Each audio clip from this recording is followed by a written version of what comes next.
त्यों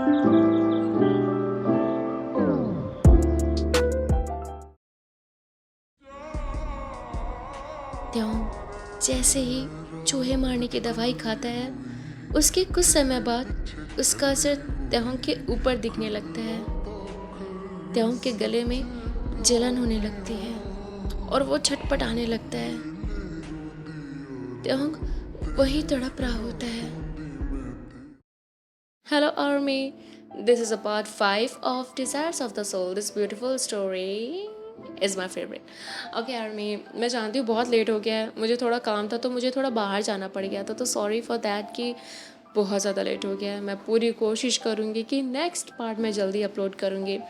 सो army, watch this beautiful story part 5 और बाकी के पार्ट्स भी देख लेना बिकॉज बहुत इंटरेस्टिंग स्टोरी है। Okay and army, please like this video because मुझे मोटिवेशन मिलती है, थोड़ी सी नहीं, बहुत ज़्यादा मिलती है। तुम्हारी एक लाइक मेरी हंसी बढ़ा देती है कि यार चलो यार थोड़ी मेहनत रंग लाई मेरी। Okay and army, subscribe this channel for the next part and next series मैं सोच रही हूँ जल्दी बनाओ। ओके सॉरी, मेरे एग्ज़ाम्स भी आ जाते हैं बीच बीच में। चलो ये सब छोड़ते हैं, शुरू करते हैं हम आगे की story. Okay let's start army. यहाँ जहाँ त्यों तड़प रहा था वहीं पर एक लड़का गुजर रहा होता है। ये लड़का जंकू का कज़न भाई होता है, सीको, और वो त्यों को भी जानता था क्योंकि जंकुक और त्यों की बॉन्डिंग ही इतनी अच्छी थी। जैसे वो लड़का त्यों को उस हालत में देखता है, वो भागता हुआ त्यों के पास जाता है और त्यों को उठाकर उसे अपने गोद पे रख लेता है और उसका सर सहलाते हुए कहता है, त्यों त्यों तुम्हें क्या हुआ, तुम्हारी ये हालत, तुम्हारी तबीयत तो ठीक है। त्यों लंबी लंबी सांसें भर रहा था, त्यों की आंखें बंद हो रही थी। तभी उस लड़के ने वहीं पास में सीको ने चूहे मारने की खाली बॉटल देखी, उसकी दवाई की खाली बॉटल देखी और वो समझ गया कि त्यों ने दवाइयाँ खाई हैं और सुसाइड करने की कोशिश की है। वो तुरंत एम्बुलेंस को कॉल करता है। जैसे ही एम्बुलेंस को कॉल करता है उसके बाद वो एम्बुलेंस को आने में टाइम लगता है, तो वो तुरंत उसके बाद जंको को कॉल करता है और जंको को सारी बात बताता है। ये सुनकर जंको हॉस्पिटल के लिए निकल जाता है जहाँ पे हॉस्पिटल वो बताया था। त्यों जब वो जंको को कॉल कट कर देता है तो त्यों ऐसे मतलब तड़प रहा था, वो कुछ बोल नहीं पा रहा था अच्छे से। फिर वो सीको से कहता है, सीको मुझे मुझे मर जाने दो, क्यों क्यों बचा रहे हो तुम मुझे मर जाने दो, मेरे जीने से कुछ सही नहीं होने वाला, मर जाने दो मुझे। त्यों ये बोल रहा था पर सीको ने उसकी बात को अनसुना किया क्योंकि वो जानता था कि त्यों अभी किस मेंटालिटी में है, तो वो कुछ भी नहीं बोला उसको। त्यों का फोन वहीं रास्ते में पड़ा हुआ था सड़क में और फोन रिंग कर रहा था। ये कॉल वाइन का था। जैसे ही सीको फोन पिक करने वाला था वैसे ही एम्बुलेंस आ गई और सीको त्यों का फोन जल्दी जल्दी जेब में रख लेता है और हॉस्पिटल उसको ले जाता है, उसके साथ चला जाता है हॉस्पिटल।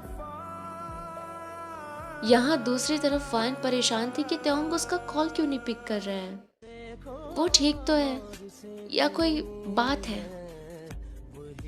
वाइन ऑफिस के लिए निकल जाती है। मैनेजर मिस्टर ली कार ड्राइव कर रहे होते हैं। रात के 10:30 बज रहे थे। यहाँ त्यों का ट्रीटमेंट चालू हो जाता है। जंकुक रोने लगता है। सीको तुम्हें क्या लगता है त्यों ने ऐसा क्यों किया होगा? अगर आज उसे कुछ हो जाए तो मैं खुद को कभी माफ नहीं कर पाऊंगा। आखिर कैसा दोस्त हूँ मैं, अपने दोस्त की परेशानी भी नहीं जान पाया। आखिर उसने ये सुसाइड का कदम ही क्यों उठाया होगा? मुझे कुछ भी समझ में नहीं आ रहा।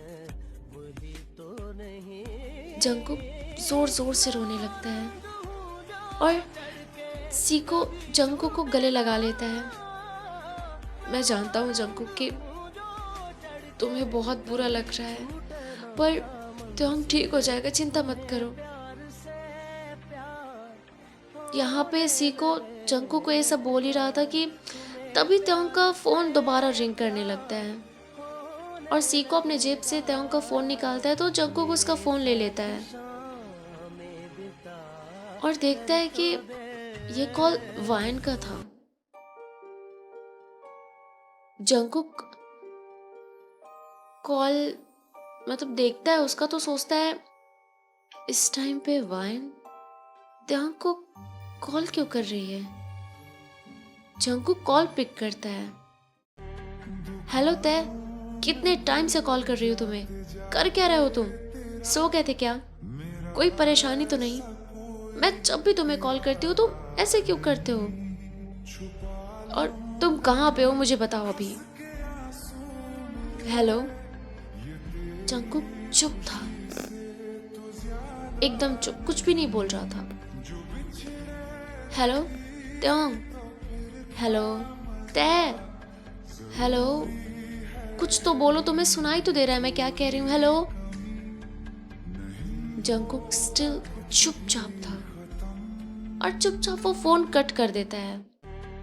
यहाँ वाइन पूरी तरीके से घबरा जाती है, उसके मतलब डीप थॉट्स में चली जाती है। कहीं कहीं उसके साथ कुछ नहीं नहीं नहीं नहीं, मुझे उसके पास जाना होगा, पर कैसे? कहाँ है?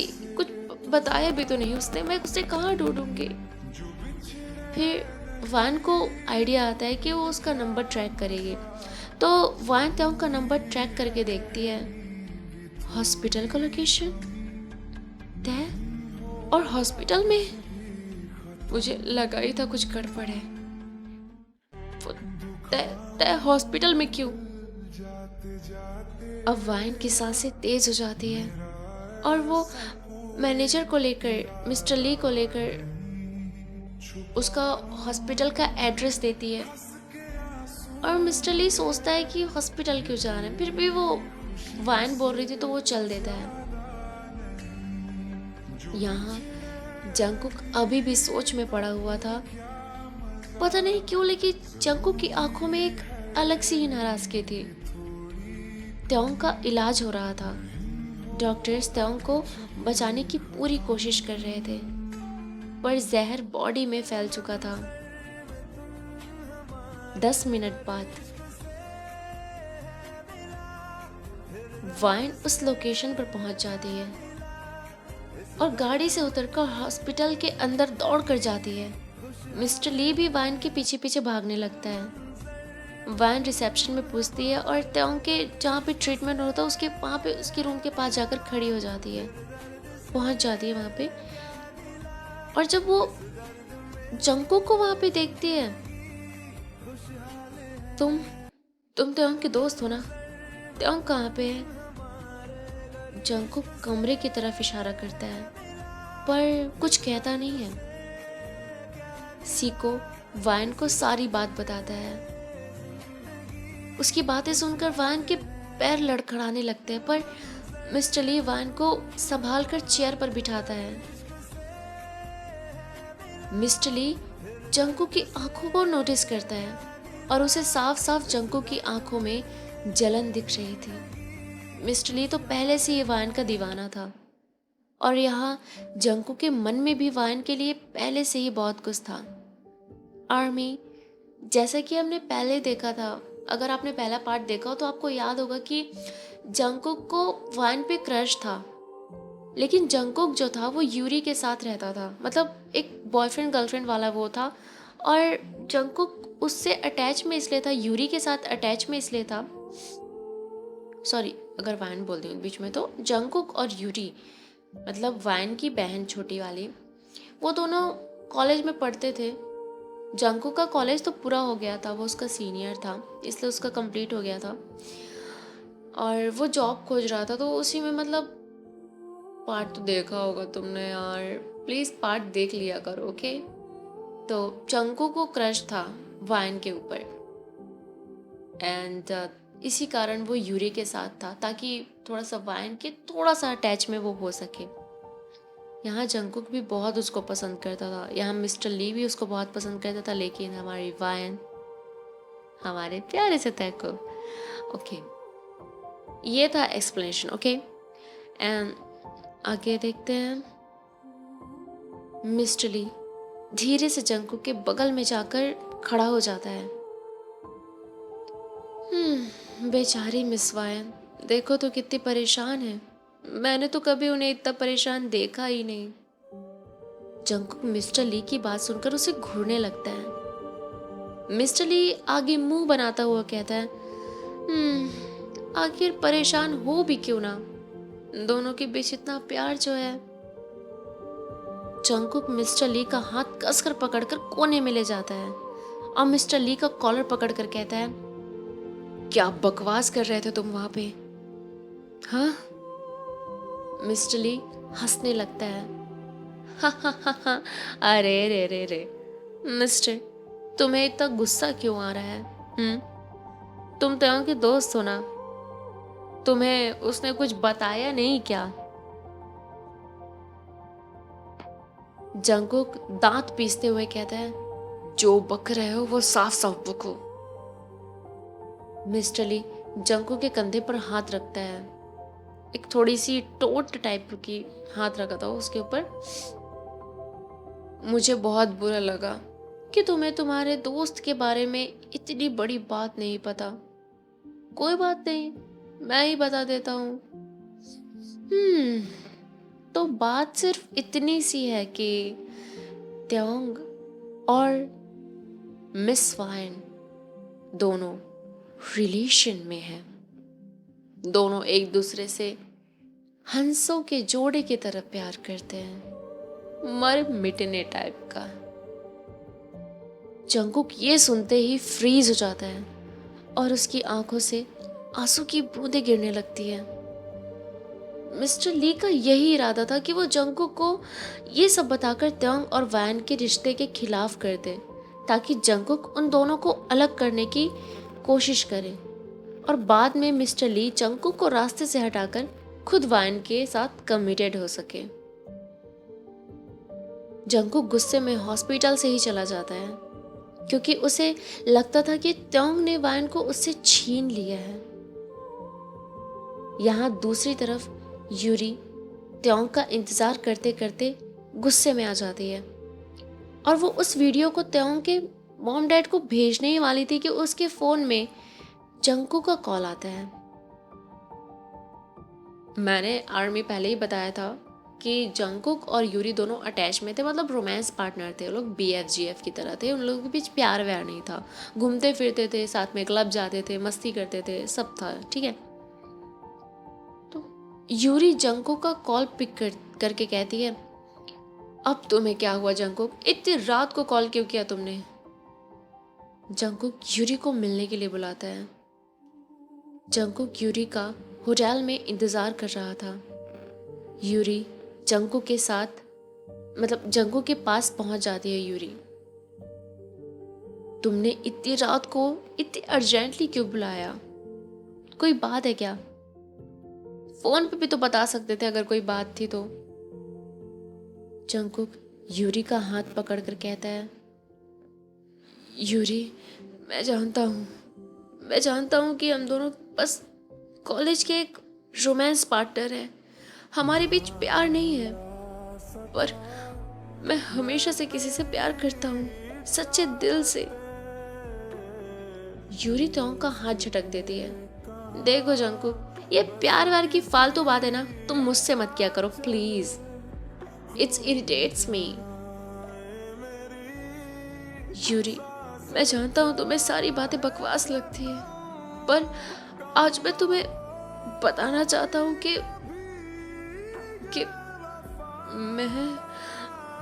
मैं तुम्हारी बहन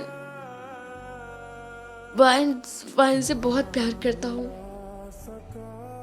ये सुनकर यूरी चौंक जाती है। क्या? ये क्या बकवास कर रहे हो तुम? तुम्हें पता भी है वो कौन है? उसकी स्टेटस क्या है? जंगकुक रोता हुआ यूरी के कंधे को पकड़ कर कहता है, यूरी, मैं बकवास नहीं कर रहा हूँ। मैं वाइन से बहुत प्यार करता हूँ, बहुत ज्यादा। जंगकुक जो भी अभी हुआ था वो सब यूरी को बता देता है कि उसने दवाई खा ली थी, ये हुआ। उसको पता चला कि यूरी मतलब वायन और ट्योंग दोनों कमिटेड है ऐसा करके। अब बताओ यूरी, मैं किसी को भी वायन के साथ नहीं देख सकता। मेरा दिल फट रहा था जब मैंने वो सब देखा। मैं चाहता हूँ कि वायन सिर्फ मेरी हो, मेरी बाहों में, सिर्फ मेरी बाहों में। यूरी कहती है, मुझे लगा ही था त्योंग और वायन के बीच कुछ ना कुछ तो है। पर अगर तुम्हें वाइन चाहिए तो तुम्हें मेरा एक काम करना होगा। जंगकुक कहता है, तुम जो कहोगी मैं करूंगा, बस मुझे वाइन चाहिए। दोनों एक प्लान बनाते हैं। ठीक है, यहाँ हॉस्पिटल में वाइन डबडबाई आंखें लिए कांप रही थी। तभी डॉक्टर वाइन के पास आकर कहते हैं, टाइम रहते हॉस्पिटल पहुंचाने पर ही वो बच पाए हैं, वरना जहर दिल तक पहुंचने ही वाला था। वाइन डॉक्टर के सामने से हाथ जोड़कर ना सिर झुका लेती है और उसको thank you doctor, thank you so much. और उसको थैंक यू बोलने के बाद वो तुरंत दौड़कर अंदर चली जाती है जहाँ पे त्योंग होता है। त्योंग की आंखें बंद थी। वाइन धीरे धीरे आगे बढ़ती है और त्योंग के पैरों को अपनी आंखों से लगा लेती है। मतलब उसके पैरों को इसे पकड़कर अपनी आंखों से ऐसे रख लेती है और उसके पैरों को चूमने लगती है और बहुत रोती है। ये सब मिस्टर ली देख रहा था। मुझे नहीं पता था मिस वाइन इस दो कौड़ी के त्योंग को भगवान मानती है। त्योंग धीरे से अपनी आंखें खोलता है जब उसे महसूस होता है कि वाइन वहां पे है, उसके पैरों को छू रही है और वाइन को अपने पैरों को चूमता हुआ देखता है। त्योंग अपनी आवाज नहीं निकाल पा रहा था उस टाइम पे, फिर भी वो कहता है, बस बस बस, ऐसे ऐसे कहते हैं। वाइन तुरंत उठकर त्योंग के सिराने पर चली जाती है दौड़कर। बॉस कह रहे हो? ऑफिस में हो क्या तुम अभी भी? एक बार भी नहीं सोचा कि तुम्हारी ये सब करने से मेरा क्या होगा? हाँ, और तुम्हें ये सब करने की जरूरत ही क्यों पड़ी? जो भी बात थी मुझे आकर बताते। पता नहीं तुम्हें क्या मिलता है ये सब करके। हर बार इतनी तकलीफ क्यों देते हो तुम मुझे? और देखो ना आज तुम्हारी क्या हालत हो गई है। ये सब मेरे कारण है। मैंने अगर तुम्हें ध्यान दिया होता तो आज ये सब नहीं होता। मुझे माफ कर देते, मुझे माफ कर।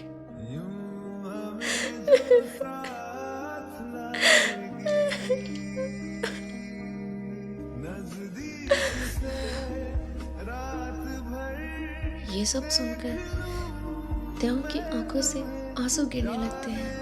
तभी नर्स कहती है, मिस आप इन्हें आराम करने दीजिए, सुबह आराम से मिल लीजिएगा।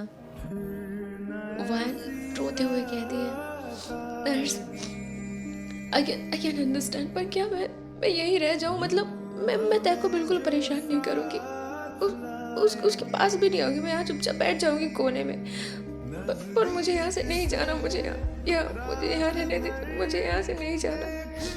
मुझे हंसी नहीं चाहिए।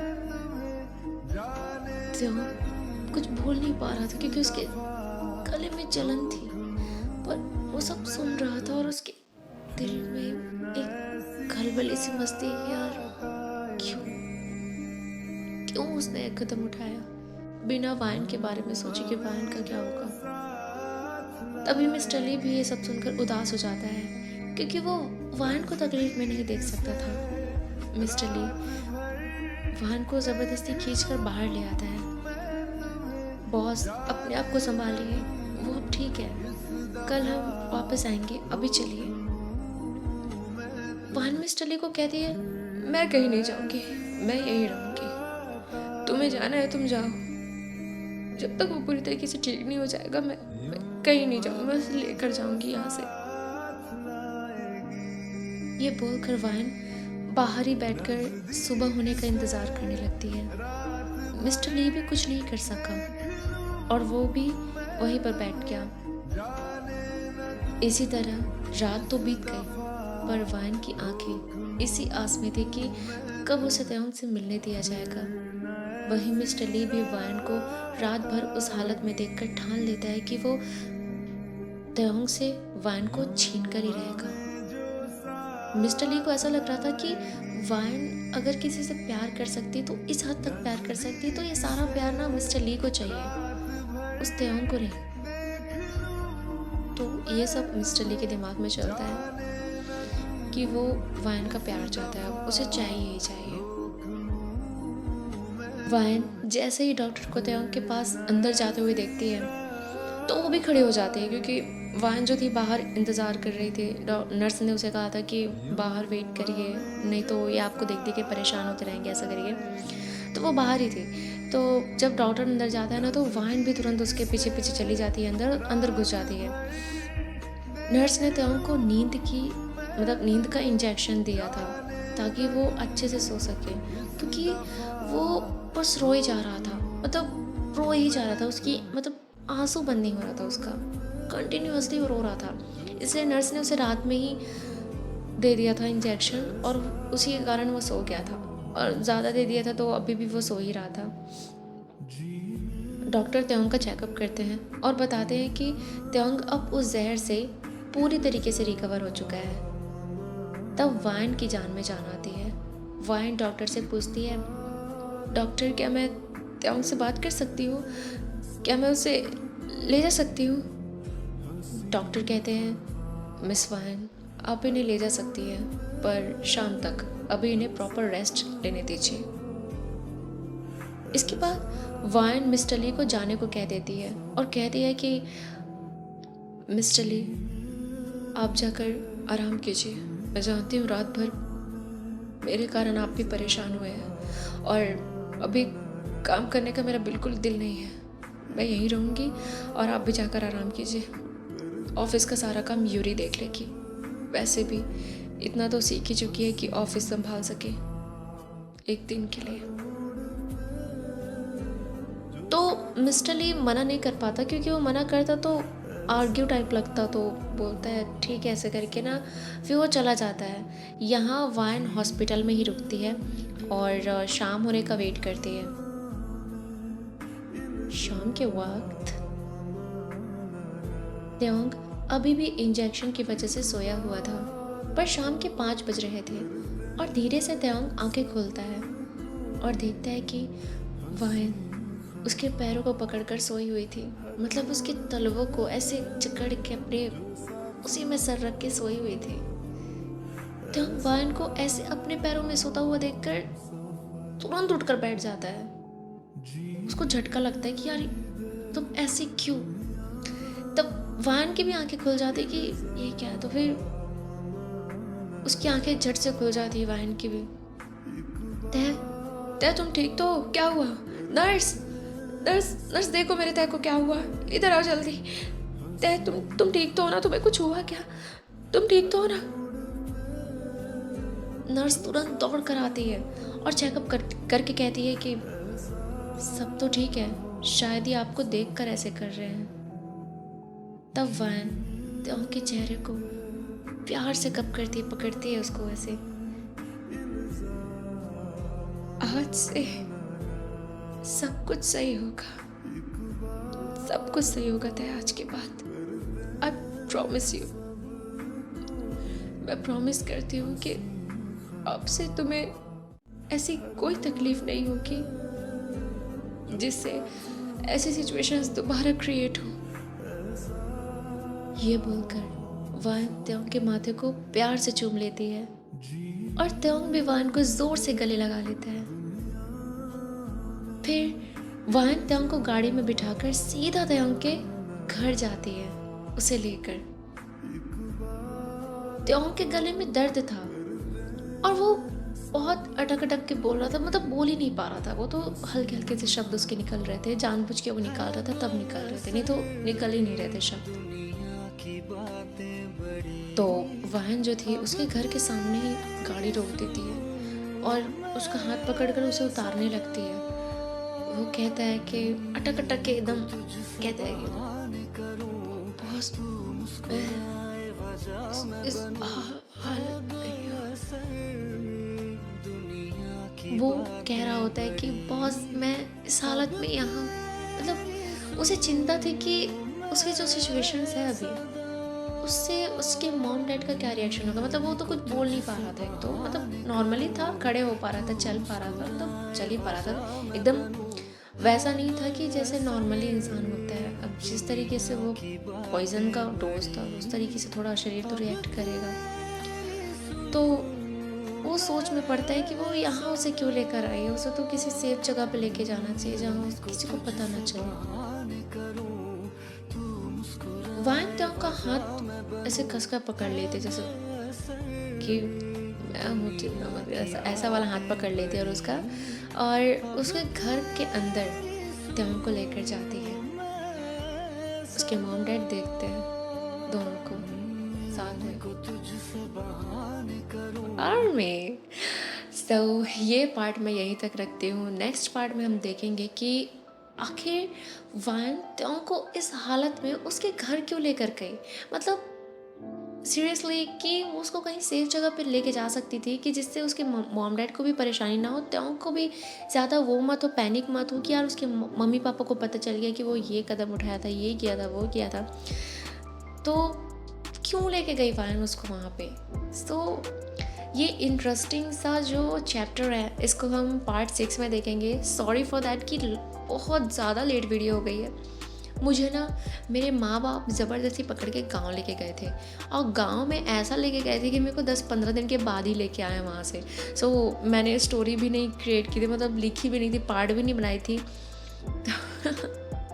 स्क्रिप्ट भी नहीं लिखी थी मैंने, और फिर अभी रिकॉर्डिंग करी तो थोड़ा बहुत टाइम हो गया, तो सॉरी फॉर दैट। एंड मैं पूरी कोशिश करूँगी कि मैं नेक्स्ट वीडियो जल्दी अपलोड करूँगी और एक और सीरीज़ बनाने का मैं सोच रही हूँ यार, सोच ही रही हूँ। पर आर्मी मैं जल्दी बनाऊँगी और यकीन करो मुझ पर, बस ये, लेकिन यकीन तो करो मुझ पर, लेकिन लाइक कर दो तुम। तुम लाइक करोगे तो मुझे अच्छा भी लगेगा। And subscribe this channel. छी अच्छा नहीं बोली ना, सब्सक्राइब करके, चलो सब्सक्राइब दिस रहने दो, छी नहीं बनता हूँ, मैं यूट्यूबर नहीं हूँ, अभी स्टार्ट कर रही हूँ, ओके सीख जाऊँगी। Subscribe this channel for part 6 army. Thank you so much for watching this full video and thank you so much. I love you. I love you. Bye army. Thank you so much for watching this video and subscribe this channel and like this video. Okay. You can comment your बस इतनी English आती है, अपना opinion comment कर देना, जो भी इसमें लगे कि यार ये होना चाहिए, कमेंट कर देना। Okay, thank you so much, bye.